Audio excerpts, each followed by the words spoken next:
Қайырлы күн, күндеріңіз сәтті өтсін. Бүгін сіздермен бірге тауық етінен дәмді наггетс дайындайтын боламыз. Өте дәмді және де өте тез дайындалады. Жасап көріңіздер. Ең алдымен тауықтың төс етін аламыз.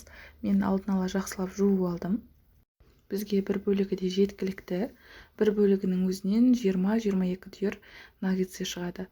Аралығын 1-30 см аралығында етіп кесіп аламыз. Азғантай тұз сеуіп, барлығын тұзға үйкелеп шығамыз. Ортасына тұздың дәмі сіңу үшін. Нанның ұнтағын дайындап аламыз және де ұн дайындап аламыз.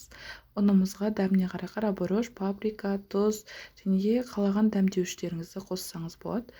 Жақсылап араластырамыз. Ыдысымызға 2 жұмыртқамызды жарып алып, ақ уызы және сары уызы біркелкі болғанша араластырамыз. Енді тауық етін алып, ұнымызға 2 жағын аунатып аламыз. Жұмыртқамызға 2 жағын аунатамыз. Жұмыртқадан кейін нанның ұнтағына 2 жағын аунатып, тарелкемізге барлығын жинап аламыз алдын ала.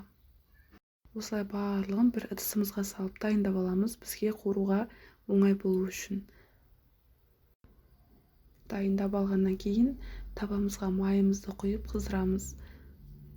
Майды өте көп құюдың қажеті жоқ. Осы наггетстердің 2 жақ беті пісуіне жеткілікті ғана азғантай май құямыз. Барлығын толықтай табамызға орналастырып алғаннан кейін 2 минуттай ұстаймыз. Астыңғы жақ беті толық қызарғаннан кейін алмастырамыз.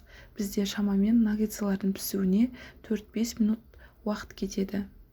Сырты қытырлақ, ортасы нәзік, өте дәмді наггетсер шығады. Жасап көріңіздер, үй іштеріңізді қуантыңыздар. Ас болсын.